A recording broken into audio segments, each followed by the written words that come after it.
I hope you'll indulge me for just a second.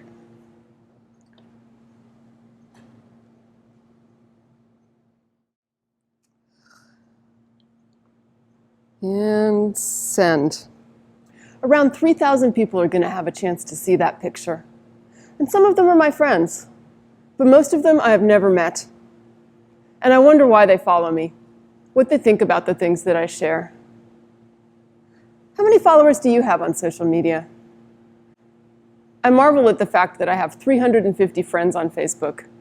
But then I remember that I'm really a slacker compared to the college students that I teach, some of whom have thousands. Thousands! It's enough to make you do what we nerdy research types call self-censoring, thinking about who it is that I'm talking to and what they're going to think about what I say. And it's the same on any social network. Whether you call them friends or fans or followers, it's a life that's taken us out of each other's faces and into our phones. And it's changed the way that we communicate. It's affected us as individuals, as societies, and as a planet. I remember back when George W. Bush was running for his second term as president, hearing someone from Europe say that they should get a vote in our election. Their logic was that because the US is a large country and our foreign policy affects everybody else, everybody should have a say in who the leader is. That didn't work at the time, but today, social media, with its international reach, is making that possible. We saw that in the 2016 election, when it wasn't just Americans who were discussing and debating and expressing their choices for who the leader of the United States would be. We have to add in technology.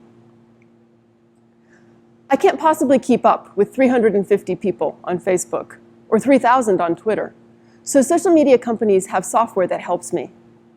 It uses rules called algorithms to help make sure I don't see more than I can take in.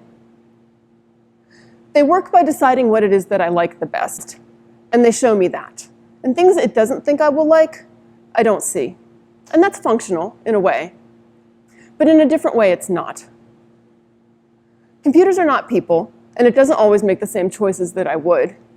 And even if it did, it's good for me to see things that I don't agree with. It's like food. I really like cupcakes. And so if you know that and you try to make me happy by giving me nothing but cupcakes to eat, I will soon become very unhealthy. And social media can give you a cupcake diet of information. And it can also be really bad for you. We have two other things that are working against us.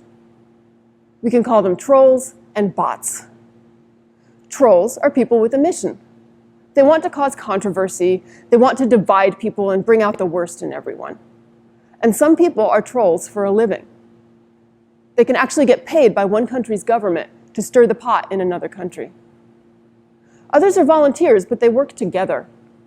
There are networks. Sometimes they know each other, sometimes they only meet online. And they develop meme campaigns and hashtags in order to promote particular ideas. And some are individuals who just work on their own. Sometimes they share videos because they're hoping they will get clicks and get money. And other times, they really just enjoy the feeling of power that they get from causing chaos. But trolls create ideas.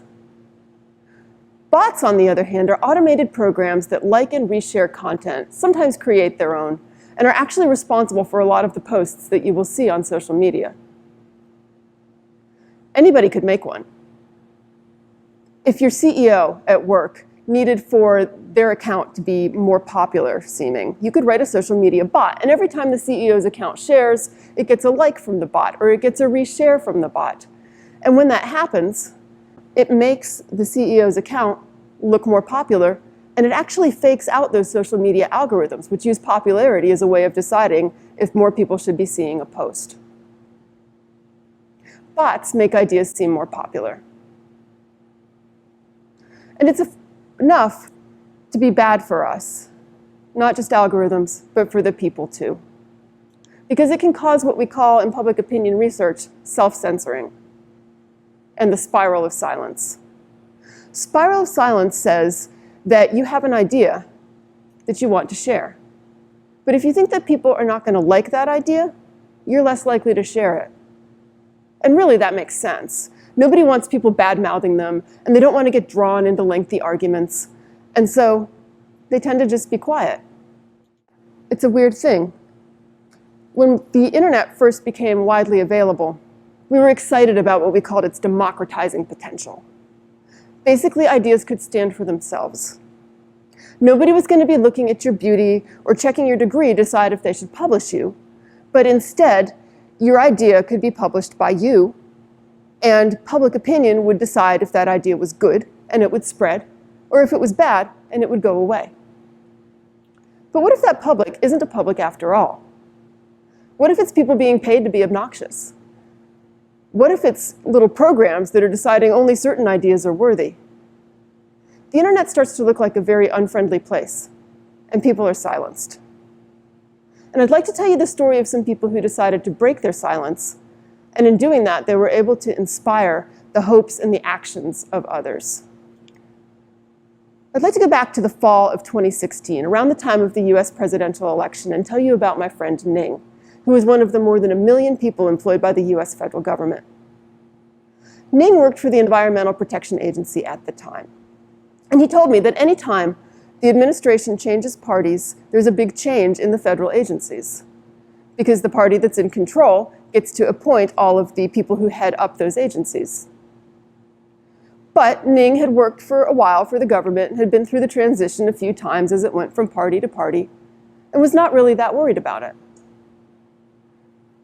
But he found the transition to be odd this time.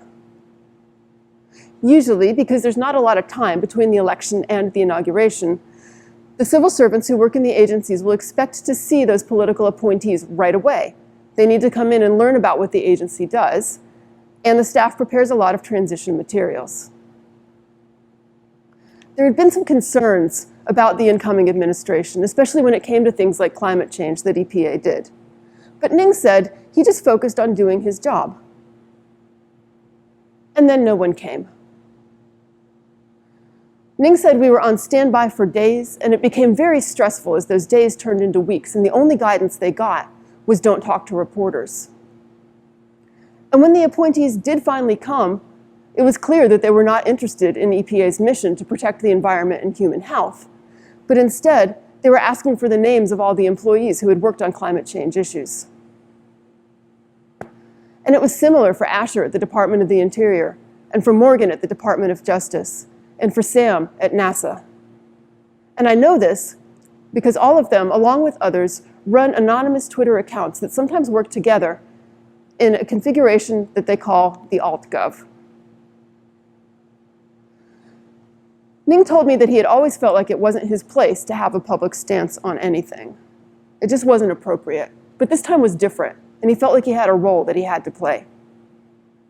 He was afraid, so he went to the library near his house to set up an anonymous Twitter account. He did this so he wouldn't be tracked from his home computer. And he started sharing. It wasn't leaks, and it wasn't anything illegal. It was about his agency and what it does. It was information on new policies that were coming out, that were not secrets, but were also things that journalists were not picking up on. The altgov first began being really noticed on the day of the inauguration in 2017, when there were a series of tweets that looked like they came from the official account of Badlands National Park on topics related to climate change. A New York Times journalist happened to see those tweets, thought they were interesting, and reshared them. And in a matter of days, a number of accounts came online, and the number of followers grew really rapidly. In fact, Sam, whose altgov account is still one of the largest, got more than 400,000 followers the first 24 hours that the account was online. The accounts have started anonymous and they've stayed anonymous. Some fear that they're going to lose their job. In fact, one account holder told me he was actually asked at work to help flush out employees who had accounts like his. Others are more afraid of vigilante justice. One said, "The things I share about are very controversial, and I don't want someone to get angry and show up at my house with a gun." It got really scary when the government actually asked Twitter to turn over the identity of one of the altgov account holders. But they've kept on, and their followers have continued to grow. And I've surveyed those followers, and they told me the reason that they continue to follow is because it gives them hope. It gives them hope that the government is not hiding information from them. It gives them hope that someone on the inside cares. And it gives them hope when they see all of the other followers that the ideas that they have are not as unpopular as they seem when they look at what's trending on social media. The altgov account holders are not anybody famous. They're not celebrities. They are not well-known politicians. But they are able to help break that spiral of silence caused by the trolls and the bots. And the hope in those followers have enabled them to do some real-life actions. Some of them are relatively small. Accounts affiliated with the Veterans Administration have followers who are veterans. And they have been able to help those followers to figure out some things about a confusing system of benefits. Altgov accounts have inspired their followers to take real-world actions, going to the airport to protest an unexpected immigration restriction, or signing on to give public comments about the issue of net neutrality. Some of the actions are bigger. During the 2015-2016 campaign season, there was a well-known Twitter account called 10GOP. Its tagline was, "I love God, I love my country." It had more than 100,000 followers, and people widely believed that it was affiliated with the Tennessee Republican Party. It shared content like when WikiLeaks would publish embarrassing Democratic emails, or when a conservative figure would get in a really good dig on a liberal one. And sometimes it was just fake information, things like showing a picture of an NBA championship parade and calling it a conservative rally. Alex, who owns one of the other altgov accounts, was able to figure out that 10GOP was actually registered in Russia. He used his following to get the word out. Other altgov accounts used their following to get the word out. He reported it through his senator. The government investigated, and when Robert Mueller indicted Russia's Internet Research Agency for interfering in the elections, that 10GOP account was specifically mentioned. It's even in the Mueller report. But I think August of 2017 is a time when you can really see the power of a social movement over social media, when the first of a series of major storms that year came ashore in Houston, Texas. Houston is America's fourth largest city, and it is also quite low-lying.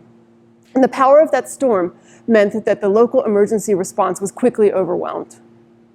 And social media had a role to play there, too. Because when people could not get through to 911 and floodwaters were rising around their house, they took to Twitter and they took to Facebook to share addresses and their need for rescue.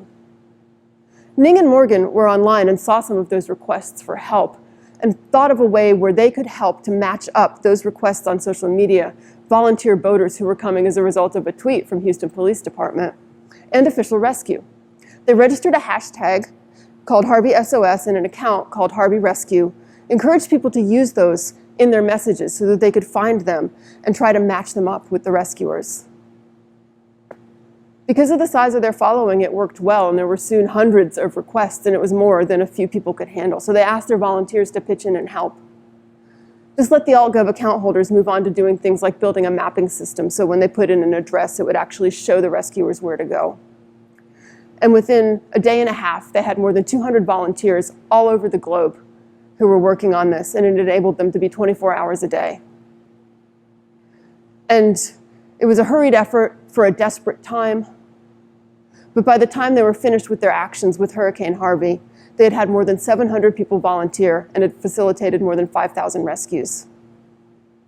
That group of volunteers stayed together through other major storms that year, Hurricane Irma in Florida and Hurricane Maria in Puerto Rico. And today you can find a registered nonprofit that is an outgrowth of that work and continues to provide disaster relief information. Many of the altgov accounts are still around. They're still sharing information, providing context, inspiring their followers to action like encouraging people to vote, talking to their families and friends, and calling their members of Congress. Some of them are not here anymore. Usually it's because it's gotten too concerning at work.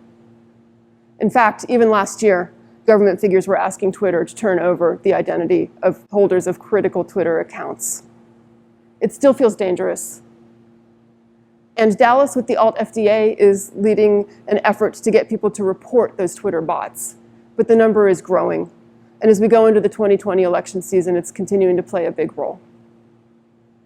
So the story of the altgov is not over yet.